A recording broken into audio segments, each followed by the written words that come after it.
Good morning, everybody. It is 9:45 on the AM dial on a Wednesday, and you know what that means. It's time for Java with Jen. Java with Jen. Java with Jen. Oh, yeah, I'm wearing my green for St. Patty's Day. We just celebrated it here in Annapolis, Maryland on Sunday. And if you haven't met me, you're in for a treat. I am Jen Koken, a dork, and your favorite executive leadership coach. I work with women in STEM and other male dominated industries to lead with more authority, influence, and impact. Authority means confidence in your authenticity, leading like yourself, marrying that with the ability to inspire your team so you can leave the legacy you want to leave, make the impact you want to make.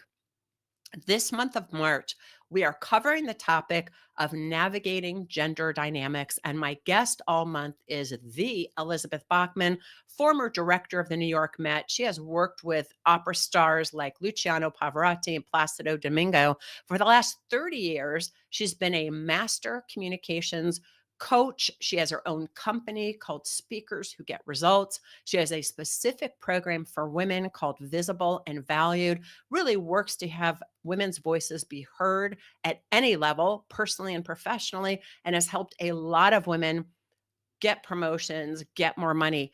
And last week, we talked about just kind of the general topic of what is gender bias, why do we have it, and what's up with that during this current political climate, where what I'm hearing is I'm seeing more and more of it.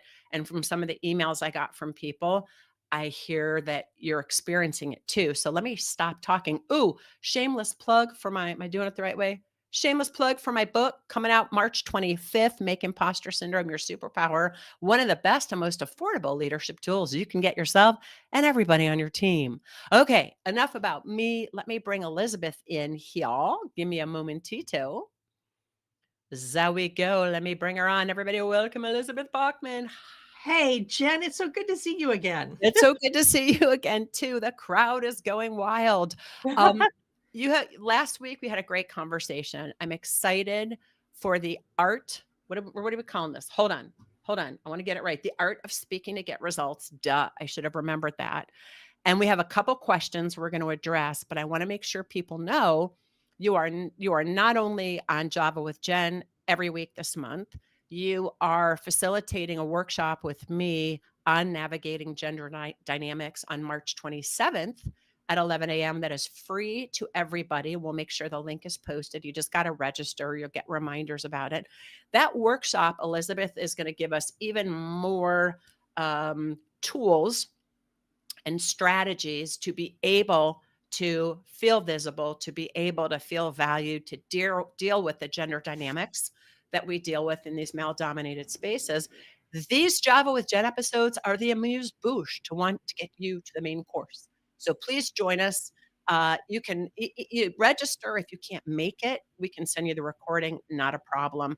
And Elizabeth is also one of the featured faculty experts in the Executive Presence Accelerator, and our cohort has already started, and I'm excited for you to come into that program as well. So let's get right to it, shall we?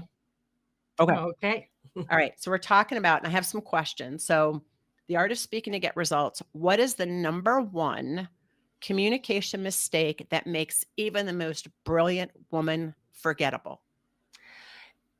There is an ingrained prejudice or cliche that women think men don't listen, and men think women go on and on and on and on and on without ever getting to the point. Um, and both of them are true because that's why it's a cliche, and it's not that simple. Hmm. So I think the number one mistake is not paying attention to how the people you're talking to listen and what really matters. And in practical terms, what that means is giving all the context before you get to the point.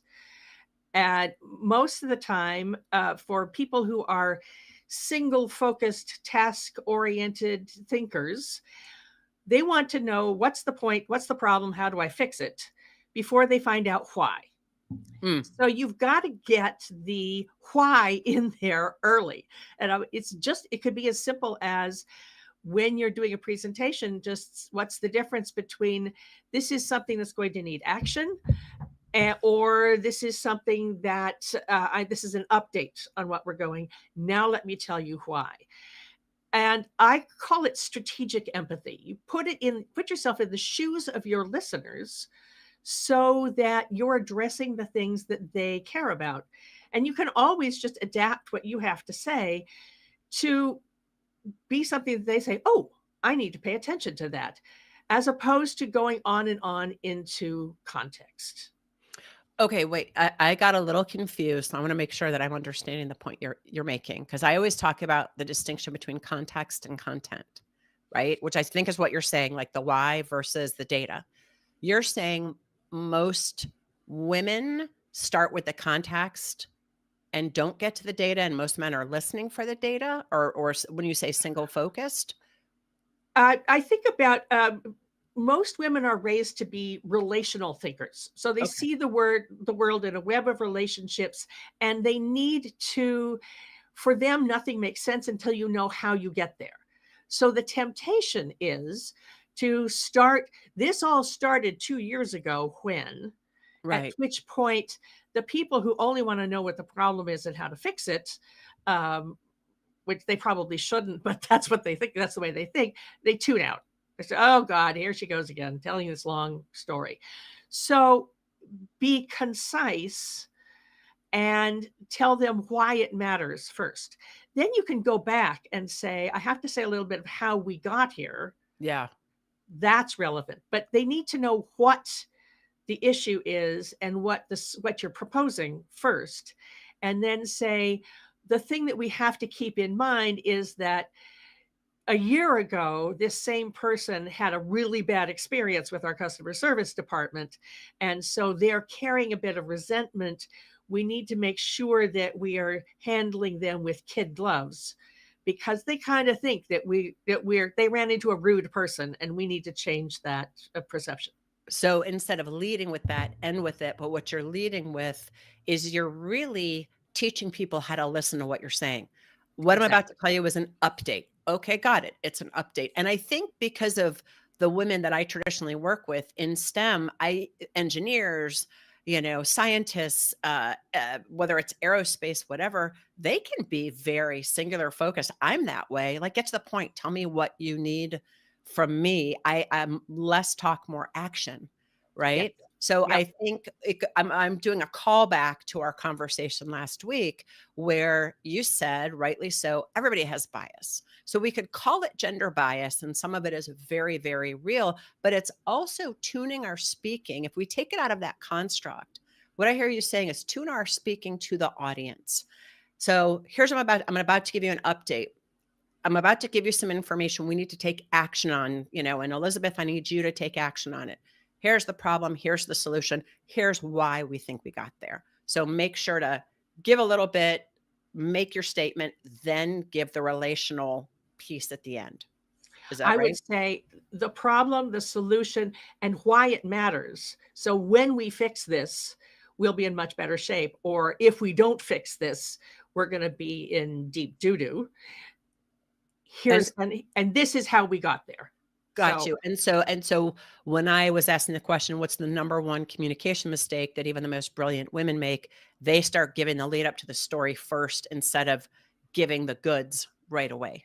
which is maybe what I did too, because I am I think I'm a relational thinker, and I can be very strategic, very single focused.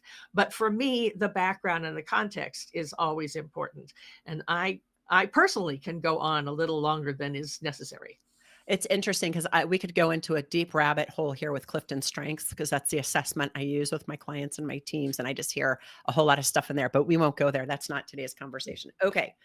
I think you kind of answered this because my next question was, how does a person what would be one tool to ensure you speak with clarity? I think we answered all of them because it was what's the mistake? How do you speak with clarity, conviction, and confidence, and techniques for presenting ideas in a way that commands attention? I think we kind of just covered all of that, unless Let there's me just something add else. one other tip, Yes, which please. is how you speak.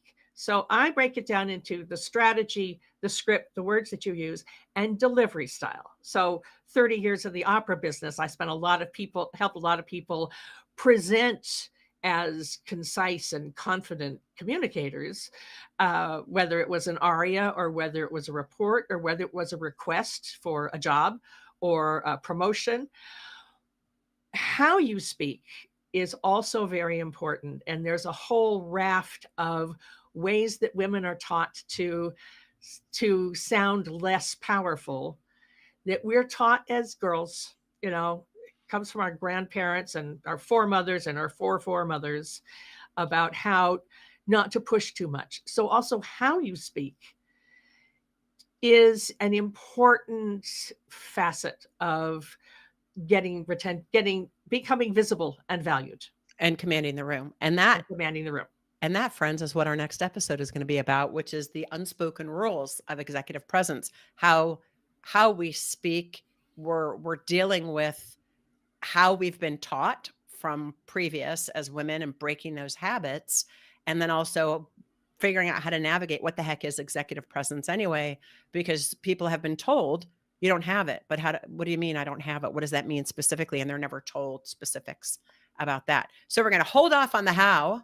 We're going to save that for next episode because once again, we're trying to lure you down a rabbit hole with Elizabeth and I. Have you tune in next week to Java with Jen. And please, please, please make sure to sign up for Elizabeth's Empowering Expert Series on March 27th at 11 a.m. We will make sure that link is in the show notes so you can do that, because Elizabeth, you may hear, I'm guessing we're going to hear some of what we've been talking about during these episodes, but you're going to drill it down even further and give people some live real-time coaching on that call. Absolutely. Yeah, beautiful. All right, Elizabeth. Well, thank you so much. This has been this week's episode of Java with Jen. Stay caffeinated, people, especially if you're out drinking some green beer. You might need this the next day. That's all I'm saying.